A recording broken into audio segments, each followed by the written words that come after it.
Where's DJ? Oh, DJ.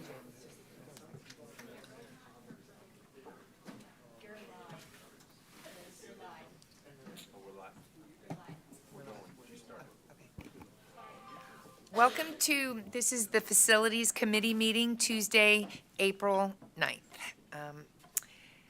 Welcome, and I will turn it over to Mr. Morris for opening administrative remarks. Hello, good evening. Thank you. Tonight, we just want to make an introduction. We have Damian Spar from Site Logic, Construction Management, as well as Steve Behrens from Breslin Architecture here tonight to give you an update on where we're at with the building the new ITHM. So, Thank you. Do we have any public comment? Review of minutes. Everyone look at the minutes from the last meeting. Is everyone okay? Great. And then we are on to our first agenda item, 401, update on building the new ITHM Elementary. Thank you. Welcome. Thank you. I'm Damian Spar with Site Logic. I'm happy to be here tonight to give you an update. And this is an important update because it's kind of where we get from designing our ideal to confronting what it is that we want to spend and how we want to build our building. During the last month, Breslin Architects and their sub-consultants completed the design development for the new ITHM Elementary School. The design documents were provided to Site Logic for estimating and review. We are now following the process of designing, estimating, and adjusting, and we are midway through the design process at a place called the end of design documentation.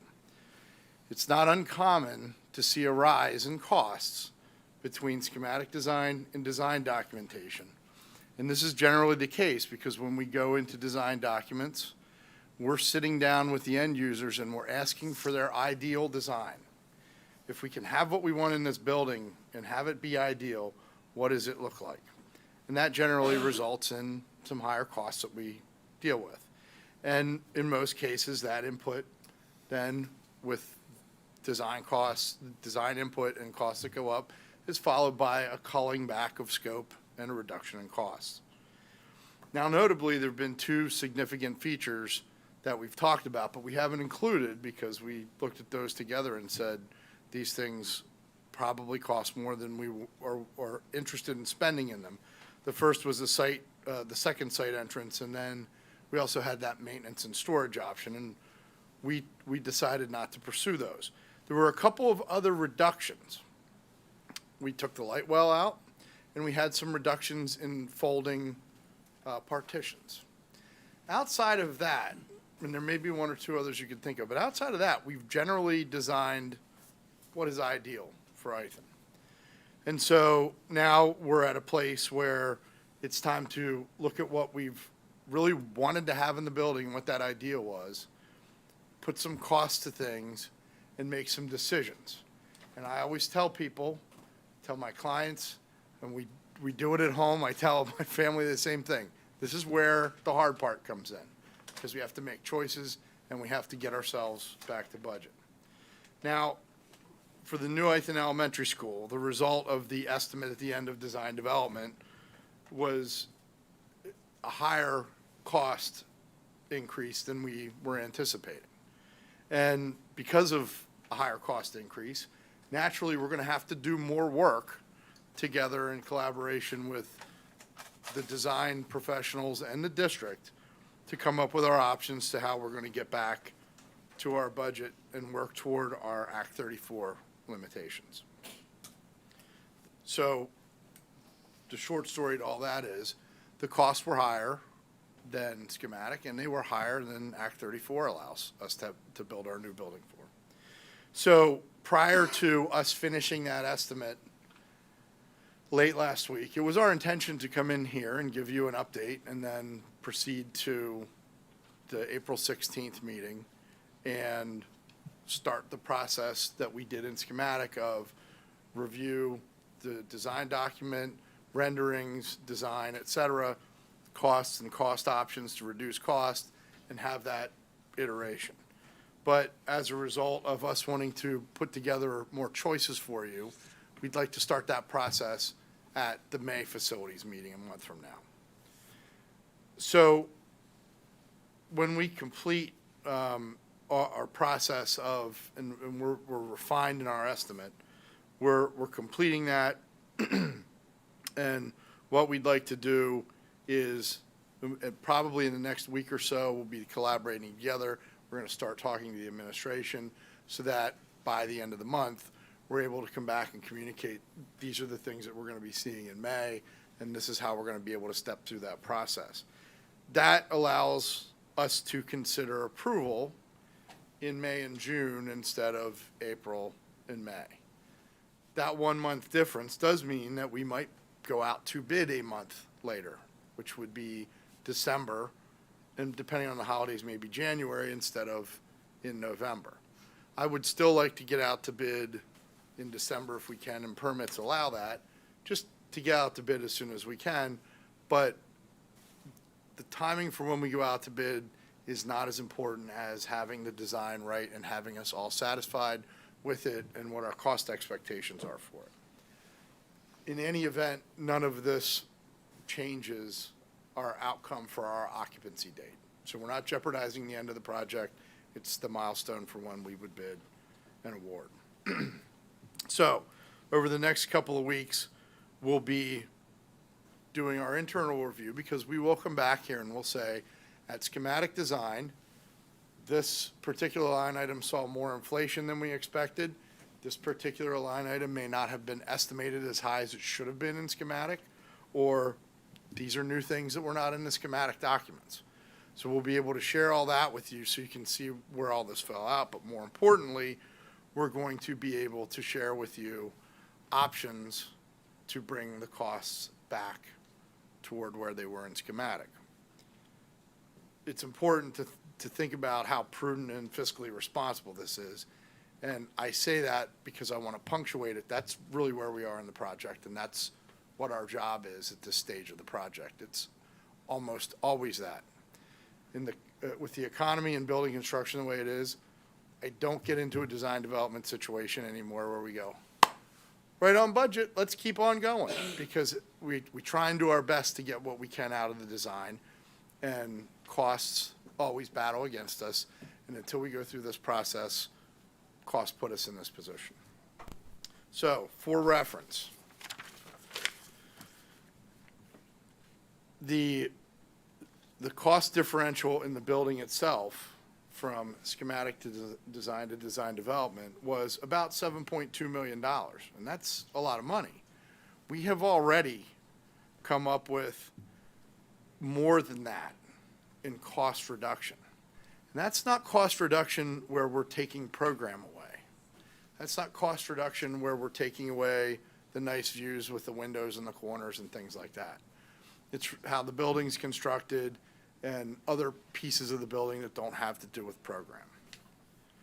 So we have a lot of ways to really wrangle ourselves and get ourselves in line with Act 34. And we're going to be coming up with more ways in the next couple of weeks. And I'd like to think that that's relatively under control. We'll have some hard decisions to make, but we have some good options too. A big differentiator was in the site work, and the site work cost from what was allowed for. I'm going to call it an allowance in schematic, because we did not have a design in schematic. That cost went up by about $4.5 million. The site is less forgiving. There are things in the site that we need for land development. There are things that we need, like parking lots and retaining walls, and there's less options within the site to take money out.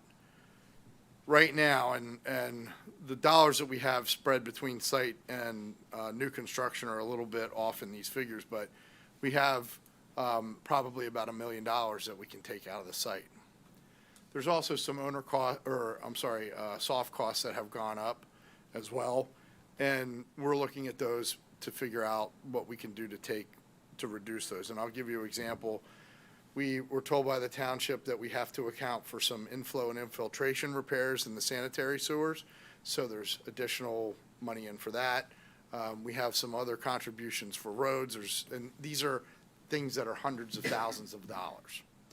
So what we have to do in soft costs and site work is a little bit more difficult to find choices in than in the building, but we're off to a pretty big start.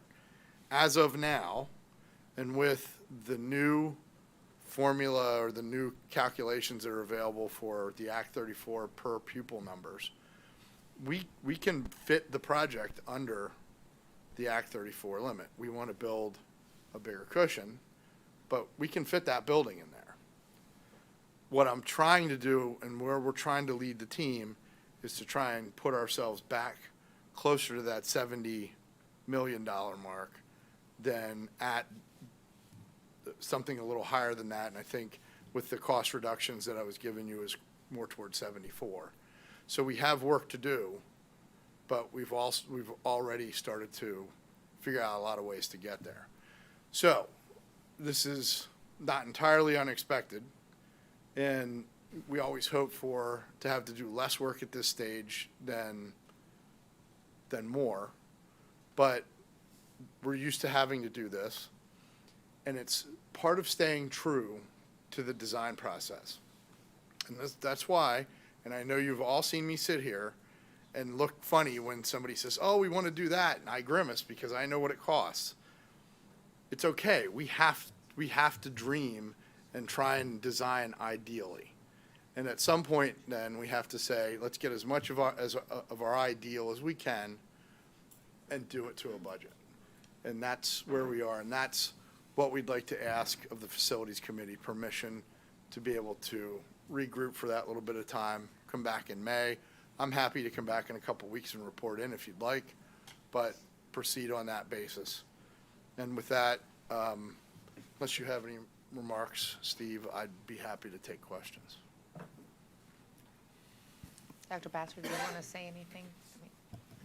No, I think I could just, summarize for the board and this is information that the team has been looking at, especially in the last couple of days. I mean, we're at the point now where we approved an estimate at the schematic design. We had an estimate.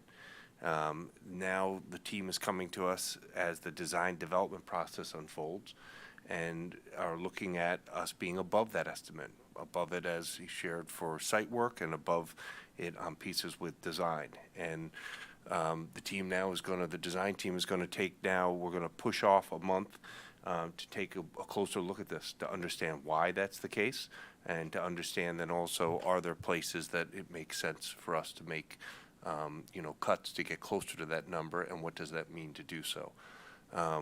So I think that's makes sense from the administrative standpoint. We think we need to take this time.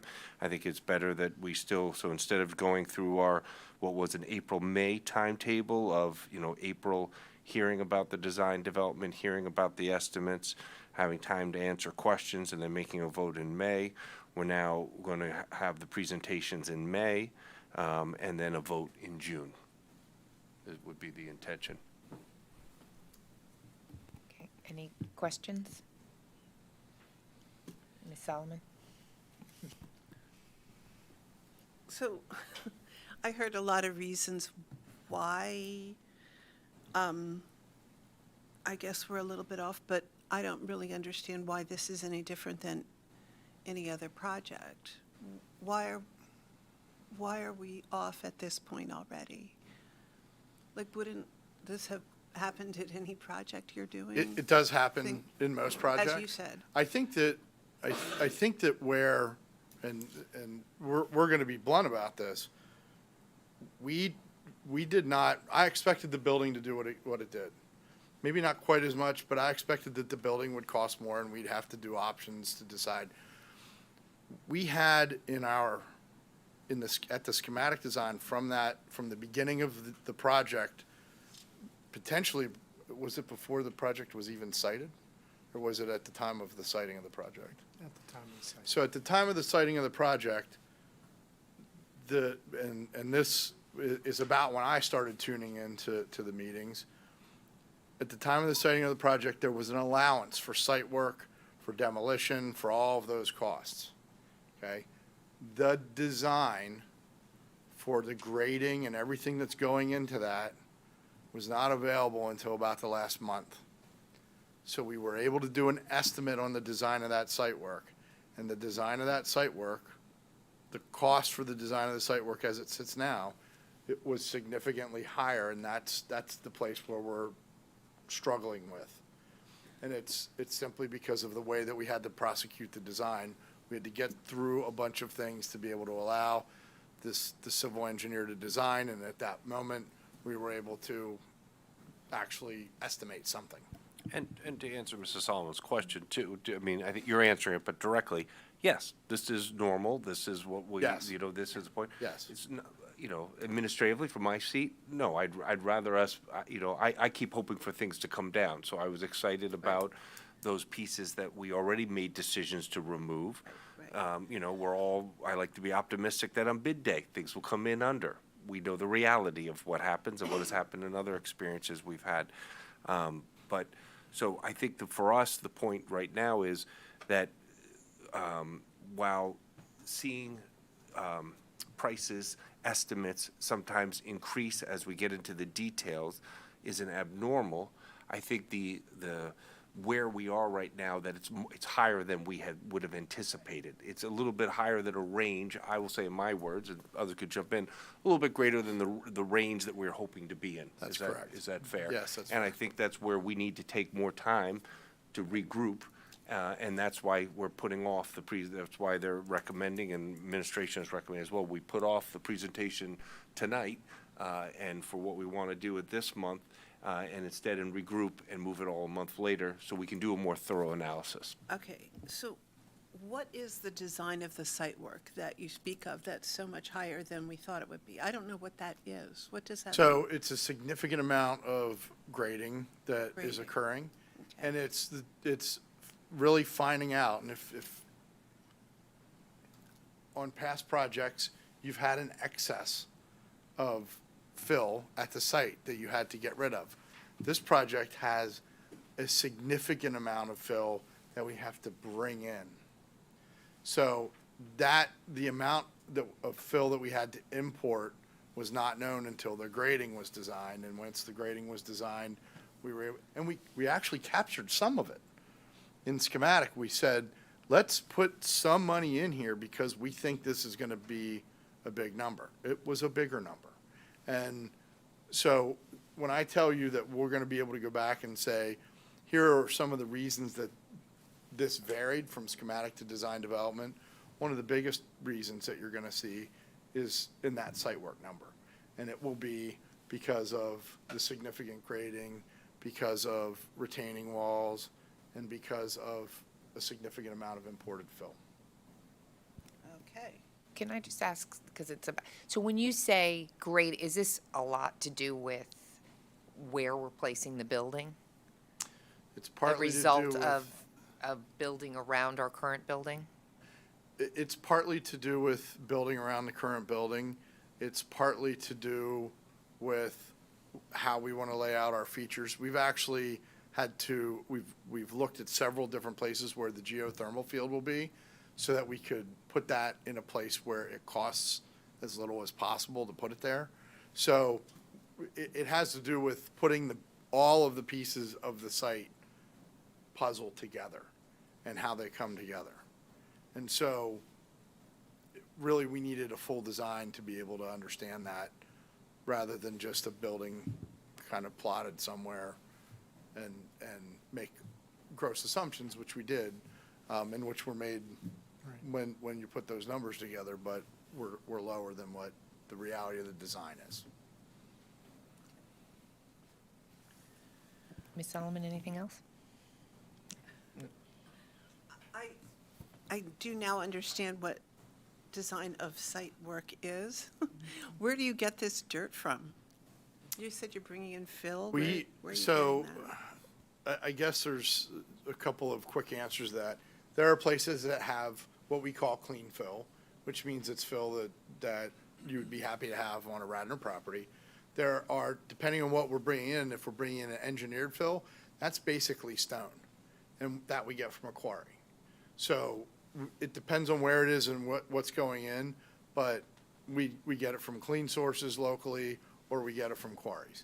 And generally, clean sources are places that the top of the soil has been removed, so anything that has pollutants in it from the air, et cetera, is kind of removed, and then what's underneath of it is clean, and that gets brought to sites that have clean soil, or that need clean fill. So it's readily available. I would tell you that I'd rather be in a position where I need the fill, and the position we're in, than to have something that I need to get rid of and do it in a legal manner that costs a lot of money. In there. Oh, yeah. Right. So I'd rather be in this position. I don't like needing as much of it as I do, and we're looking at ways to reduce what we need. But I'd rather be in this position than have a bunch of this stuff that we have to put somewhere and deal with whatever it's classified as. Mr. Rosenblum? This is more for clarification, but, and any number of you can answer the question, but under Act 34, that doesn't include the entire expense That's of the correct. project. So can you just, for anyone that's listening, I like doing this Explain. because I can get my Explain what architect friends to grade what me. that covers? Sure. That maximum expense for the new building has three main costs in it. It has the cost of the building, so the building as it sits from the footers on up, not what's under the footers, but from the footers on up. All those costs in the bid, plus the architect's fee, plus the furniture, fixtures, and equipment. Generally, when you add all that up, that comes up to a number, and that's what has to be under that building standard. Now, what's in the project that's not in those numbers are all of the site work pieces. So we could literally spend as much as we wanted to, or the district decided to afford on site work amenities, and it doesn't count against the Act 34 number. Many of the soft costs do not count against the Act 34 number. So, but the design of the building itself, and the furniture that goes in there is really what makes up that number. Thank you for clarifying that. Having said that, we still want to keep the cost down for the other expenses that do. aren't included in Act 34. Thank you. Or do. TJ? So thanks for the explanation on the Act 34. On, there you go. So I understand the budget, and then I understand the site cost being more, and I understand pushing it for a month to review where you can cut costs. What I'm not quite clear on is just follow up to Ms. Rosenblum's question about Act 34 and that being reduced from 6%, an anticipated 6% to 4.3%. How does that affect what the estimate and costs are? Sure. So good question. There's an update to the numbers annually. So it's a ratio. They call it the per pupil cost, even though it's not And per when you student. say an update from the state. An update from the state, Right. right. And the way that that's calculated is it's an average over the previous 2 years of construction inflation from publicly available sources, consistently used over time. There's been, but by definition, it's a lagging indicator, right? If it's the average of the previous 2 years, it's going to be slow to respond and then slow to taper. The increase in 2023 was quite high. It was on the order of 14%. The historical average, we'll say, when things are normal, is 3 to 4%. So, knowing that we did not want to anticipate 14% again, but knowing that the inflation, at least in our estimation, in our experience, the inflation has not tapered very much. We thought, well, it's going to be more than the 3 to 4%, but it's not going to be the 14. So let's be conservative and say 6.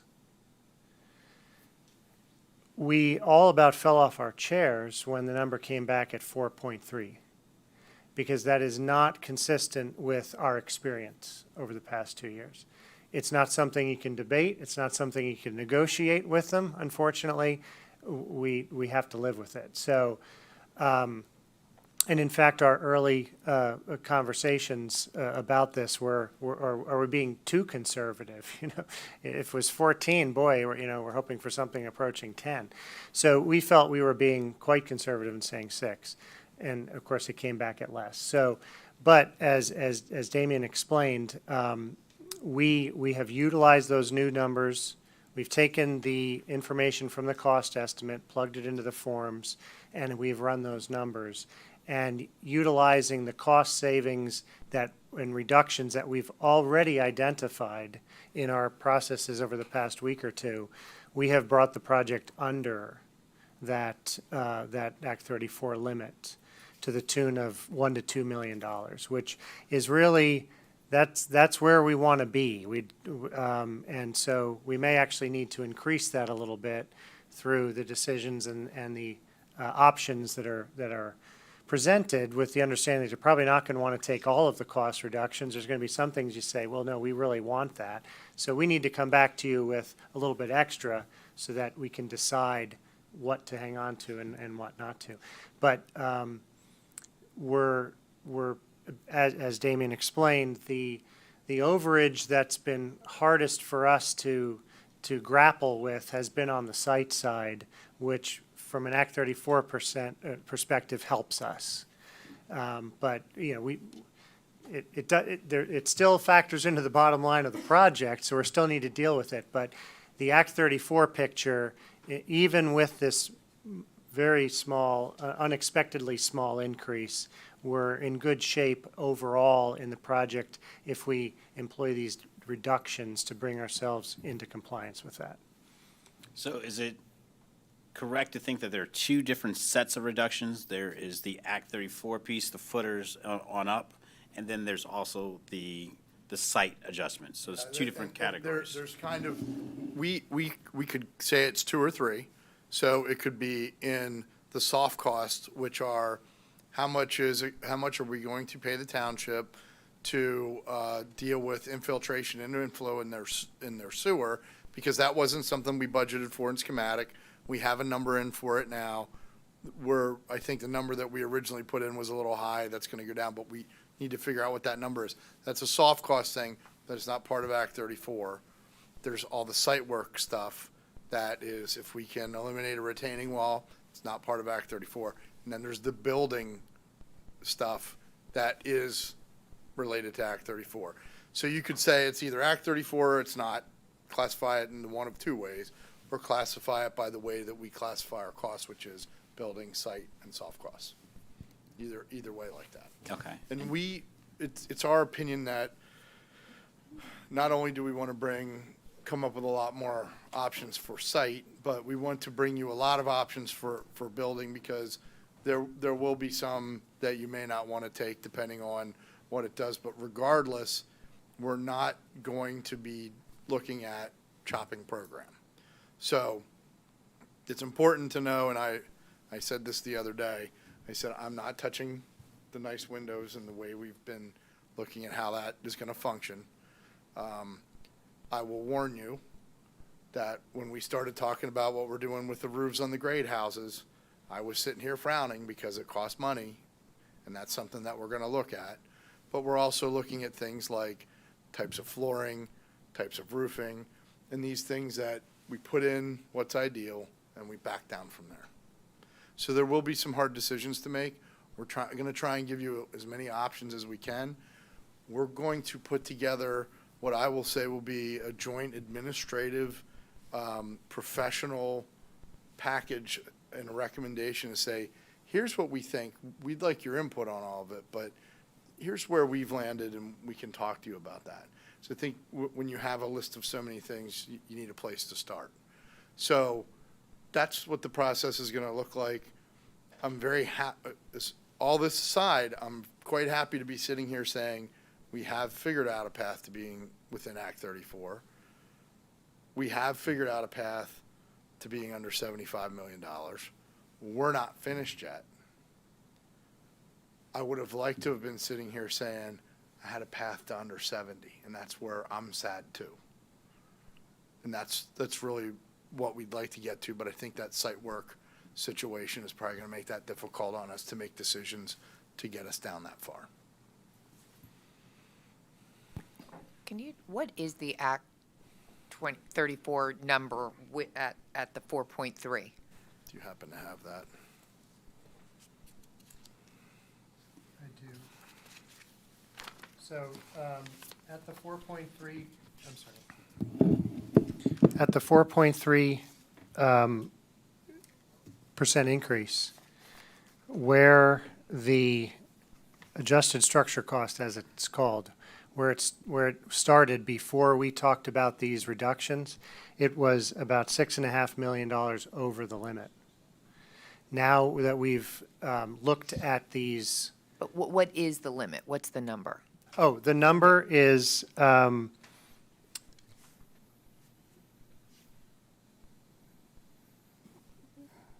it was, I need to find that. You're talking about the per pupil cost itself or the maximum? Okay, yeah, let me do that math for you. Okay. I have it And calculated. what that number that you're about to give me Yes. is no, that's the number we got to get to, but we are currently 7 million over. No, we're currently sitting at, with the reductions we're talking about, that as Damien said, are not impacting program. The pulling it back, we've already identified a way to get $2 million below it. Okay. So, And I'm so- Yeah. cautious to say, not quite too, because I think some of the things we're counting toward the building belong in site, but we're under, let's say we're under by $1 million right now. I think the number he's gonna give you, I'm gonna guess it's gonna be in the $55 million range. But what we're talking about is being, with the Act 34 numbers, $1 million or so, maybe a little bit more underneath that number. We wanna get further under there. We wanna get the site down, and we wanna keep driving to 70.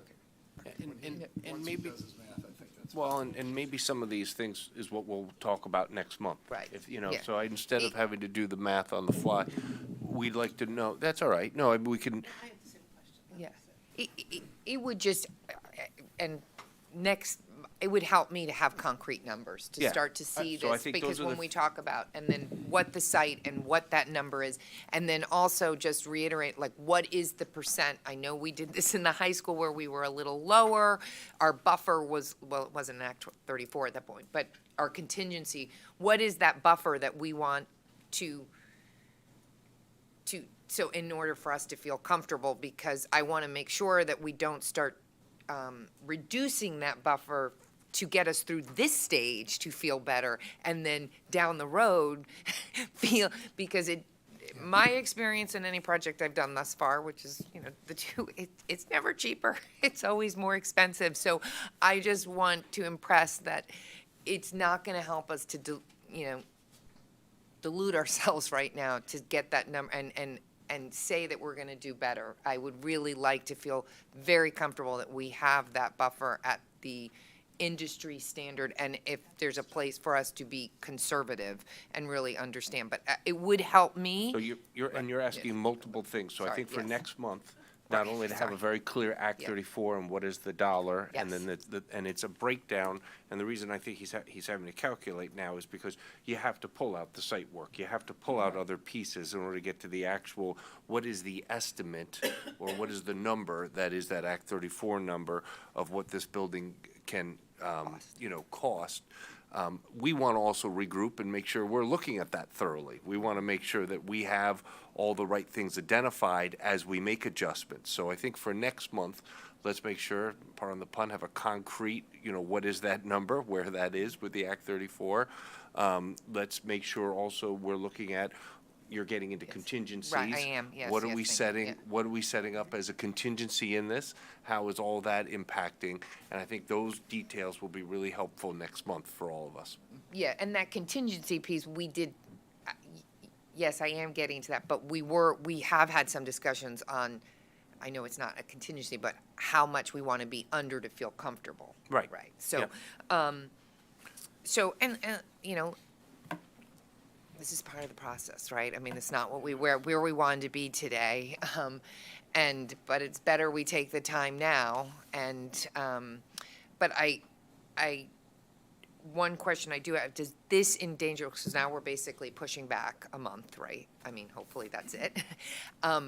We have a very defined time that we need to put shovel in ground, right? Like, so I'm thinking that date just based on that we have kids in a building and we can't, if we delay the shovel in the ground, that piece, right, we get in trouble because we're trying to do a lot of the heavy lift while the kids are out of the building in the summer. So are we nervous at all about where that takes us to shovel in ground? No, Okay, period, okay. no. But, and I'd like to just go along with her question, though, just, so if we're not nervous about that, but the piece that I would next month like to have some clarity on, if we're moving bid out a month, you know, we experienced with the high school project that we weren't aware that year that all of a sudden there were so many other people bidding on, or so many other elementary buildings, I think it was, if my memory serves me. You know, what was the marketplace? The moment we went out to bid, the marketplace of all the other projects happening in this region impacted. Now, we also know what impacted us at the high school was it was a very unique project. It wasn't just a standalone building. It was a renovation, and that has its pluses and minuses, and probably more minuses when you go out to bid versus a building. Could you give us, though, some assurances that, you know, we've been trying to have an early bid to try to put us in a good place? If we're going a month later, what is that? What else should we be doing to compensate for that? How big of a concern is that? Do contractors know that Radnor's in the pipeline? Do we know what are the other school districts that are maybe going out to bid within the same 3 to 5 month period as we are? You know, give us some of assurances on that so that to tell us that we are in that right time period still with the January. I'm going to give you a little bit of information so you understand kind of the general plan, and you'll see why we have flexibility to make that work, because what else is bidding at that time is probably more important than exactly when we bid it, because this is a new building. Contractors like working on new buildings. The majority of what is out there being designed right now, I believe, is renovation work or additions and renovations, and they're not nearly as desirable to work for or work on as a contractor than a new building for a whole host of reasons. If we look at, we're in 2024, if we look at less than a year from now being a shovel in the ground, say in March, if we have 10 months in 2024, sorry, in 2025, and 10 months in 2026, remember, at the beginning of this, we set a very long schedule. I've just told you we've got 20 months of construction. That has us finishing in the fall of 2026. We're set to use this building in 2027, not 2026. So we have the ability to deal with the market a little bit if we have to miss another big bid event. And we have, and we're not going to float way out, but we have the ability to move a little bit. And if we can do that so that we have a decent bid market, we'll have a good bid market anyway because it's new. We will have the time to get in the building, and Mr. Morris's folks will be able to set it up and make it work and be ready to go. And then we have that crunch time of the summer and just into the fall when we take the old building down and put the rest of the site work back. So because we started off, the first schedule was 36 months or something like that. Because we started off with a schedule this big, but we don't need that much time to build the new building, we can move that around a little bit. Does that make sense to everybody? So we're going to be able to address those very good points that you just made, Dr. Batchelor, about if we have to move a little bit to make sure we have good bidder participation, we can, and we're still not going to miss our spring window to start next year. I guess I'm more interested, and again, you don't have to go into details now, is that we're watching the market and watching what else is out there, and feel like we have a good read, because I felt like we were a little bit surprised much of it might have had to do with the fact that it was a renovation at the high school, but I think we were more optimistic about the number of bidders we were going to receive, and we didn't receive that number of bidders. So, that experience left us a little bit disappointed, and I think we've all wanted to try to set ourselves up this go-around to see that we're hitting timing to get as many bidders as possible. And I really appreciate what you just told, explained for the timeline, but it's still, I see a lot of that in the building, right? That we have a lot of time in the construction of the physical building, but I'm still going back to that key beginning, which I believe would probably be a lot of the grading work, right? Like that we need that.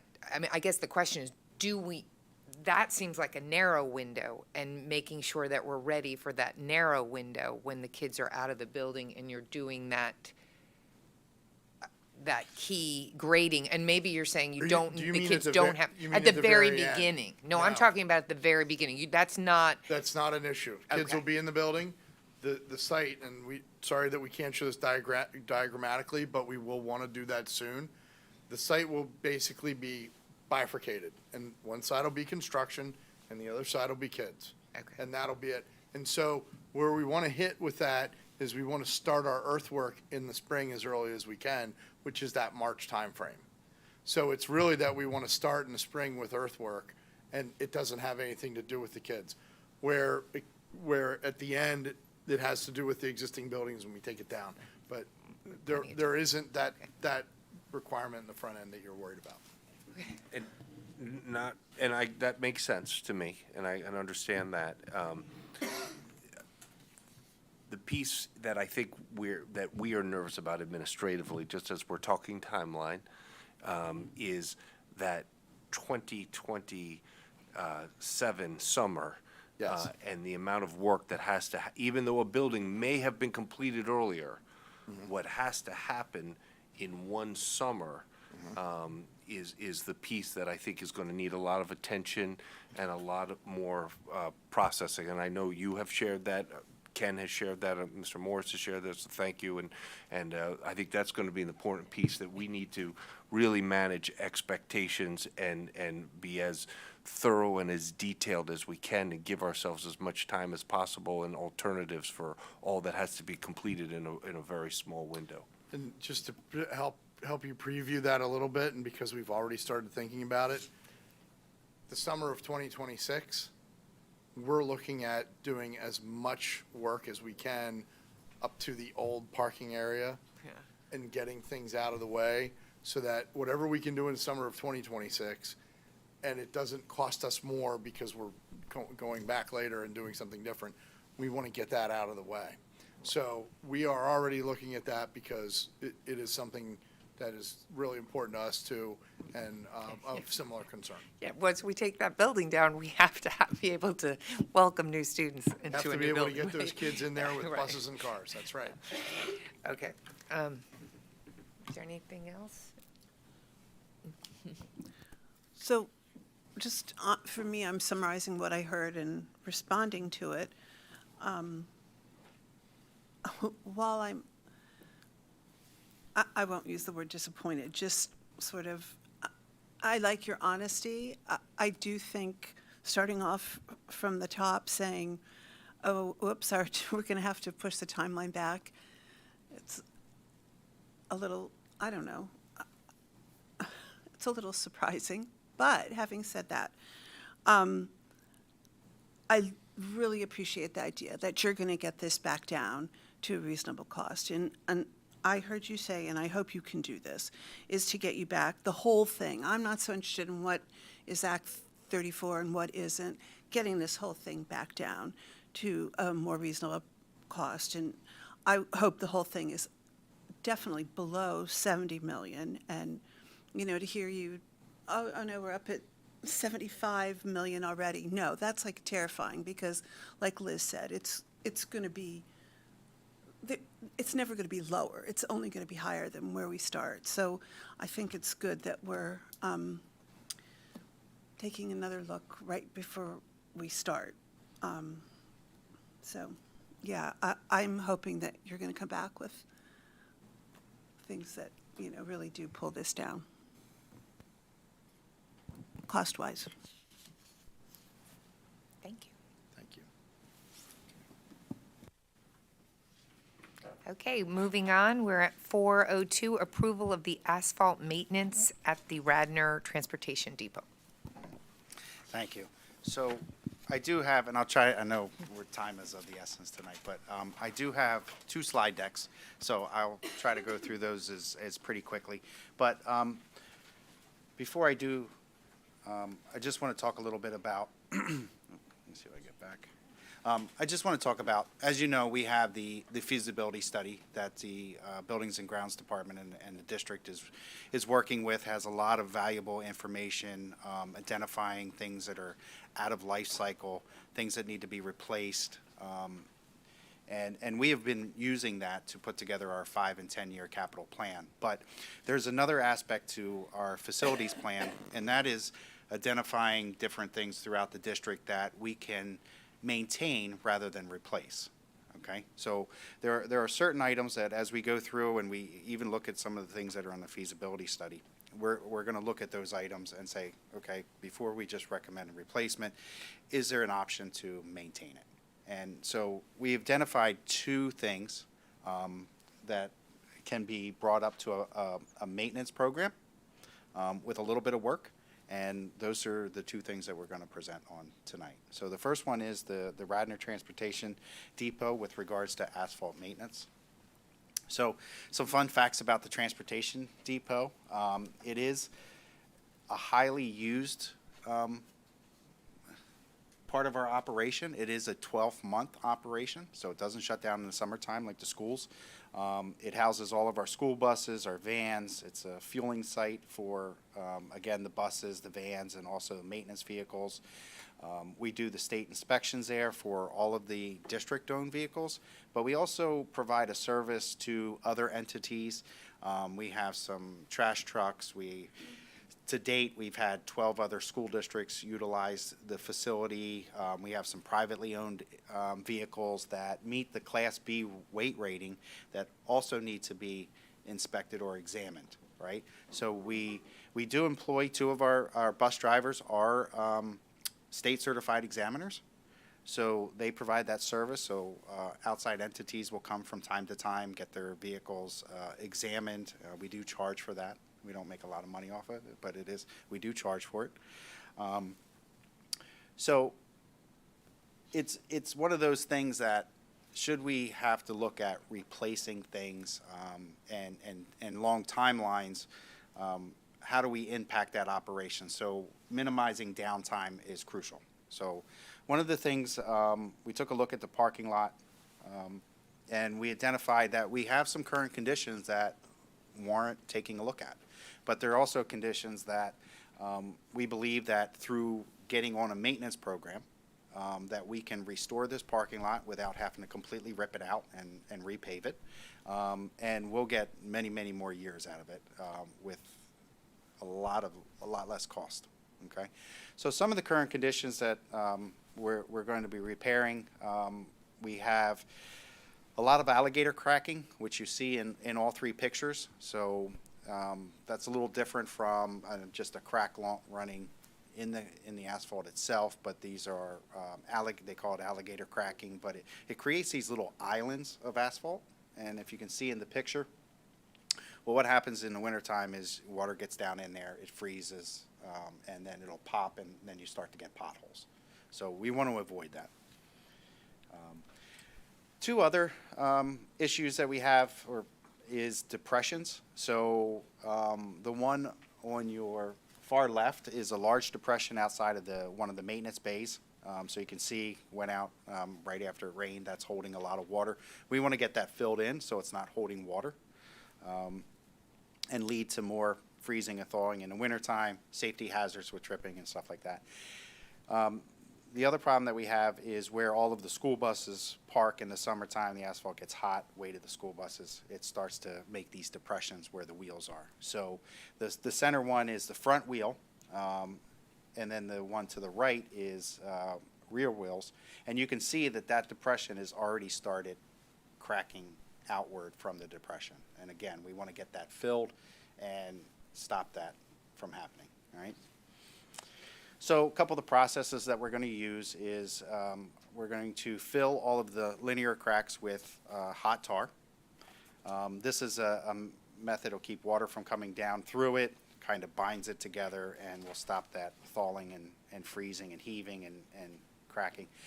But it's also something that, you know, we would typically recommend that we do prior to winter for the rest of the parking lots. So this fall, we'll probably be talking about at least crack filling the rest of the parking lots to minimize the water infiltration. And then we'll talk about that being a yearly process. The second thing is actually filling the alligator cracks and depressions. So there's a system that a lot of the state roads and townships contract with. It's called patch management. So they use it to fix, again, state and local roadways. They come in, they clean out the cracks, they spray in a binding emulsion into the crack along with fine stone. And they'll do a couple layers of that, and then they run a compactor over. And that emulsion then rebinds the asphalt. It's not asphalt, it's a synthetic or based material, but it almost acts like a glue, and it becomes stronger than the asphalt itself. So we'll do that before we do the next process. And again, this is a process that we can use every year in the parking lots to maintain them if we do get a pothole or we get a depression or something like that that needs to be repaired. This is a great system to use. So I always tell people, if you've ever driven on some Chester or Lancaster or Berks County roads after they tarred and chipped it, it's very similar to that. And if you notice, those roads that get regularly tarred and chipped are generally don't have potholes, and this is why. So after we fill the cracks, after we fix the depressions and the alligator cracking, we'll go ahead and seal coat it. So one of the pictures depicts actually spraying down the seal coating. So again, this is in the quote. It tells you a little bit about what it is. It's a super fortified pavement sealer with a sand and polymer rubber additives. So it is a sealer. It also creates a nice wear surface, binds that asphalt again back together and kind of conditions it. And then afterwards, we'll respray all the parking lots lines for the buses and numbering and all of the state inspection dots and everything like that. So we do have a quote. We actually went out and got a couple quotes to look at this. So while seal coating is something that we would recommend every year about this time for a different property. So this year we want to concentrate on the transportation. Next year we might recommend one of the elementary schools and so on and so forth, so that we get through an entire cycle of everyone being seal coated. And again, in between seal coating, crack sealing, and the patch management, we get on that cycle, and then it just becomes automatic, right? So if we're maintaining our parking lots, we greatly reduce the need to mill and repave, which then you're talking like $1 million or $800,000, depending on the lot. So we could spend a little bit of money each year for maintaining them and hopefully not incur that large cost, right? So the quote that we're recommending for approval next week at the board meeting is from the Brenneman Company. They were the lowest quote. It does include cleaning all of the surface, power washing some of the bays to get the oil and grease so it really binds. We identified installing the crack filling, installing the seal coating, and then also all of the line striping. So it is inclusive. The only thing that's not included in this quote is the patch management piece of it. So the fixing of the depressions and the alligator crackings, we do have a quote for that. That's $4,800. All right, so it's a separate contract, which is not part of this. But so.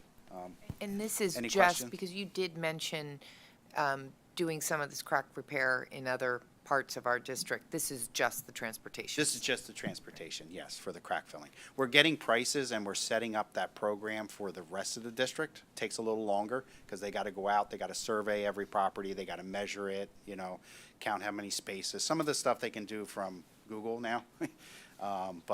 So they're working on a quote, and then we're going to look at then putting that in our plan and then saying, okay, this year we're going to, or next year we're going to target this school and following year and following year. And can you just, before I open it up for any other questions, in our feasibility plan, is this a savings based on what we had originally in the capital plan? Because wasn't there some more full replacement? Yes, when we originally put the 5 and 10-year plan together, working off the feasibility study did identify multiple locations where asphalt needed to be milled and repaved. And some of those dollar values were 1.3 million and somewhere around there. We took a look at that and we're saying, hey, we think we can restore these. We think that if we get on a maintenance and we start to do maintenance on these parking lots, that we have a great opportunity to not incur that cost, right? So as you can see this year, for the transportation, it's about $27,000. Again, you got to take into consideration the size of the lot. When we get to the high school, it's going to be a lot more. But if you think about, if we spend $70,000 a year on parking lot maintenance over 10 years, that's, $700,000. Well, we've now created or maintained the parking lots over 10 years, where the 1.3 is just to do a small portion of one lot, right? So it's going to be a significant savings. Music to our ears, especially after the last presentation, so. Yes. Any other questions? Thank you. Second thing that we have on the agenda that we're asking for approval is very similar. Again, what are those things that we can put in our facility plan to start maintaining and try to extend the life of them without just waiting until we have to rip them out. The second one is the tennis courts at the Radnor High School. So, as you're aware, we have multiple tennis courts. We actually have two sets, one set of 6 and a set of 4. The set of 6 during the accessibility and wellness program or project was used as a staging area for construction. So that was taking offline during construction. Towards the end of construction, those 6 courts were basically rebuilt. So they're brand new. All right, so they're in really good shape. We did do an inspection of those courts. We do not, this year, do not see any cracking. We don't see any maintenance items. There's always power washing and cleaning and things like that to do. But those are really holding up very well, as they should. They're brand new. But the 4 courts, nothing was done with those during the accessibility and wellness project. They were actually left open so that students had the ability to utilize tennis courts, even though it's 4 courts. So it's now we're taking a look at those.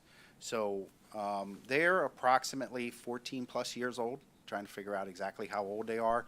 And we don't really know when the last resurfacing was done. But what we have right now on the 4 court is we do have some cracking along the net line.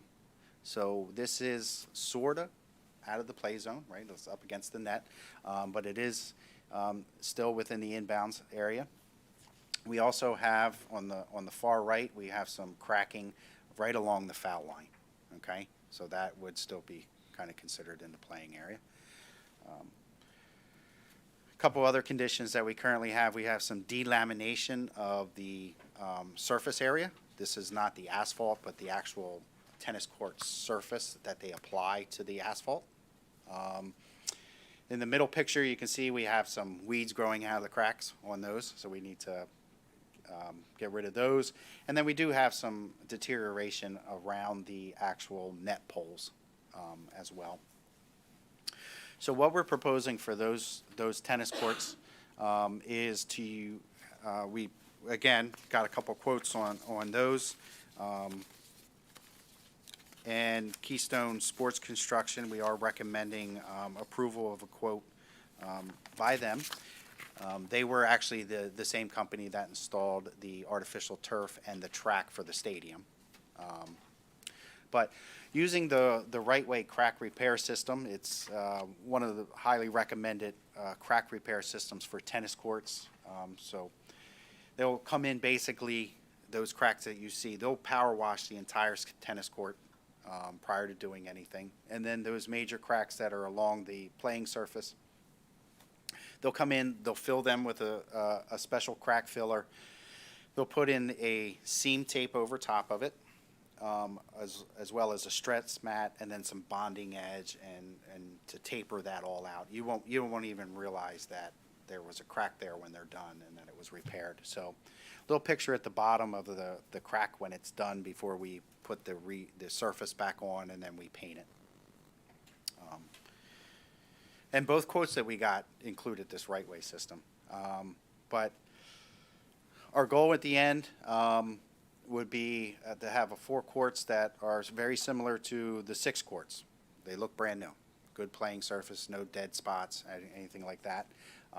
Industry standard for resurfacing is about every 4 to 6 years. So we are planning for that resurface. So in the capital plan, those 6 courts, we'll take a look at those in about another 4 years. We'll reevaluate them and decide whether they need to be resurfaced or not. All right. But in the meantime, it is definitely not unusual for a small crack in a tennis court to pop up here or there, even in the 6th court. So we'll be inspecting them every year. If we get a little crack, we want to get that repaired right away. Very minor in cost, but that'll alleviate bigger problems down the road. So maintaining those. The right way system, when we repair the major cracks, they will put that system out beyond the crack. They don't stop right at the edge. They do go beyond the crack. And so if that crack does decide, hey, I want to open up a little bit more, or it should never grow past the actual right way system, right? But the average service life for a crack way system is about 5 to 7 years, what puts it in right about the same lifespan for resurfacing, right? So, and then during the years we'll continue power washing, we'll make repairs to the fences, again, repair any of those small cracks, all right? So again, the quote that we have is from Keystone Sports Construction. It's all inclusive, the right way system, power washing, the crack filling, putting a coat of resurfacer down, and then painting the actual tennis court and the foul lines and everything like that. So all the colors and everything will be coordinated with the AD at the high school and make sure that everything is appropriate. So 2 things I do want to point out. When we go out for multiple quotes, just to compare prices and things like that, and do some of our due diligence, we are making sure that we are comparing apples for apples. So do both quotes include the same thing? Do both quotes include the same warranty? All of that stuff. So we're not picking the lowest price because it only came with a 90-year warranty or a 90-day warranty instead of a 1-year warranty, or it didn't include this or that. So that's an important key aspect to realize, right?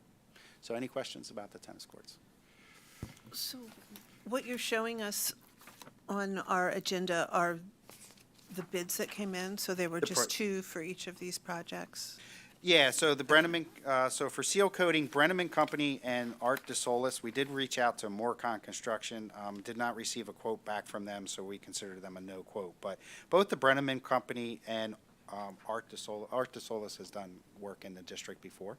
And Brenneman Company is a well-known seal coating company and tennis court repair company out of Lancaster.